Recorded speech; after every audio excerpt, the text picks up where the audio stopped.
자, 그러면 오늘은 지난 시간에 했던 내용, 먼저 문제를 통해서 한번 복습을 하고 그 다음에 진도를 나가도록 하겠습니다. 1번부터 한번 볼까요? 자, 딱 18문제거든요. 1번부터 보시면 식품으로 인해서 인한 건강장애를 일으키는 유기성 유해 요소는, 자, 이 중에서 유기성 이렇게 그랬잖아요. 그럼 이거 중간에 만들어지는 물질이에요. 그래서 중간에 생성되는 물질 찾아라. 답은 4번이죠.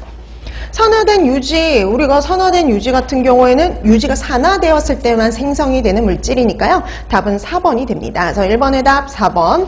그 다음 2번, 내인성 유해 요소가 함유되어 있는 식품은 그랬어요. 원래부터 들어있는 거잖아요. 자, 이 중에서 그럼 1번에 아까 나머지 보기들.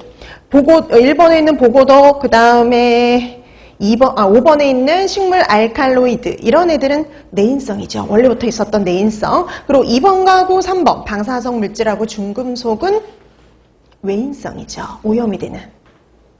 자, 1번의 답 4번이었고요. 그 다음에 2번 내인성 유해 요소, 답은 4번이죠. 덜 익은 매실입니다. 그래서 덜 익은 매실이 들어있는 거 원래부터 식품에 들어있는 성분이었죠. 그래서 2번의 답 4번. 그럼 거기 보세요. 1번에 있는 맥가, 그 다음에 2번에 있는 농약. 그래서 이 1, 2번 묶어놓으면 외인성이에요. 외인성. 밖에서 들어온. 그 다음에 3번에 있는 가열 처리한 유지. 가열 처리하게 되면 중간에 생성이 되겠죠. 그 다음에 숯불에 탄 고기, 그러니까 그냥 고기는 문제가 안 되는데 숯불에 타면 생성되는 발암성 물질이 있었죠. 그래서 3번, 5번은 묶으면 유기성입니다. 자, 그래서 이번에 답 4번이 되겠고요. 그 다음에 3번. 다음 중 물리적 유해 요소는 그랬습니다. 우리 화학적, 물리적 이렇게 구분하는 게 있었죠. 이렇게도 구분이 되는데요. 이 중에서 물리적 유해 요소 찾아라.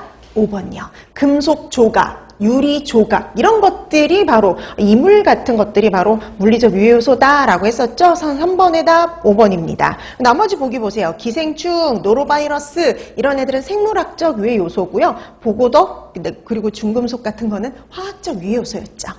자, 3번의 답 5번이었고요. 그 다음에 4번. 가장 낮은 수분 활성도에서 생육이 가능한 미생물은 그랬습니다.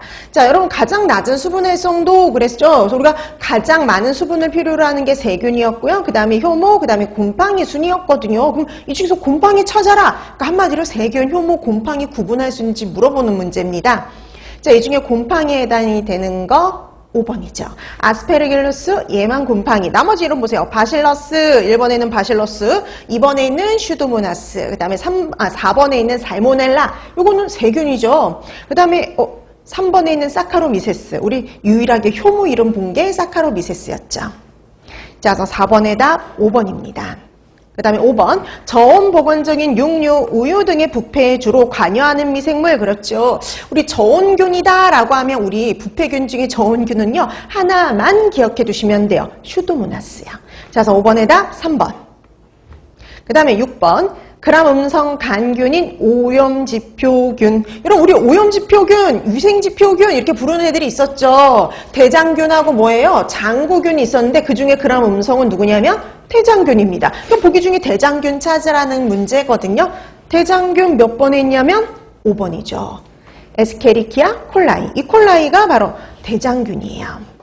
자, 그래서 6번의 답 5번. 그래서 예전에 여러분 시험 문제에도 이런 특질, 그람 음성의 호기성, 통성염기성, 간균인, 오염지표균은 이렇게 해서 실제 시험 문제도 나온 적이 있었죠. 자, 그래서 6번의 답 5번이었습니다. 자, 그 다음에 7번. 이렇게 거꾸로도 나올 수 있어요. 대장균에 대한 설명으로 옳은 것은. 그럼 이번에는 문제가 거꾸로요. 대장균에 대한 설명으로 옳은 것을 찾아라 라는 형태의 문제도 나올 수 있죠. 거꾸로. 자, 그럼 이 중에 대장균에 대해서 제대로 설명한 거? 네, 답은 4번이죠. 자, 기본적으로 그람 음성의 간균이죠. 그래서 우리가 보통 장구균 이렇게 붙은 애들만 구균이고 그렇게 붙지 않고 그냥 끝나는 것들은 간균이다 그랬어요. 그래서 그람 음성 간균이고요. 포자 안 만들죠. 그럼 음성균 포자 안 만들. 우리 포자 만드는 경우는 딱 두 가지밖에 없었어요. 바실러스 아니면 클로스트리디움. 자, 그 다음에 3번 장구균도 포함한다. 장구균은 별개였고요. 그 다음에 냉동식품의 분변오염지표 그거 장구균이었죠. 자, 그래서 7번의 답 4번이에요. 젖당 발효한다, 유당 발효한다, 유당을 분해서 산과 가스를 만든다. 이걸 이렇게 말하기도 합니다. 자, 그래서 7번의 답 4번이 되죠. 그 다음에 8번. 다음에서 설명하는 미생물은 누굴까요? 그람 양성의 호기성, 통성, 염기성, 간균으로요. 내열성 포자를 만드는데 그러면 그람 양성의 내열성 포자를 만든다라고 하면은요. 답은 둘 중에 하나예요. 뭐 아니면 뭐냐면 바실러스 아니면 클로스트리디움입니다. 근데 그 다음에 쌀밥, 어육 제품의 부패에 관여한다. 그 중에 쌀밥의 부패에 관여한다 그러면 바실러스죠. 그러니까 여러분 시험 문제에도 이 정도 나왔어요. 쌀밥의 부패에 관여하는 균은 이렇게요. 자, 쌀밥의 부패에 관여한다. 내열성 포자 만든다. 바실러스입니다. 자, 그래서 8번의 답 1번이 되겠고요. 그 다음에 9번. 다음에서 설명하는 미생물은 누굴까요? 그람 양성의 구균으로 사람이나 동물의 분변에서 검출되는데 여러분 구균이면 균 이름의 끝에 뭐로 끝나야 되냐면요. 코커스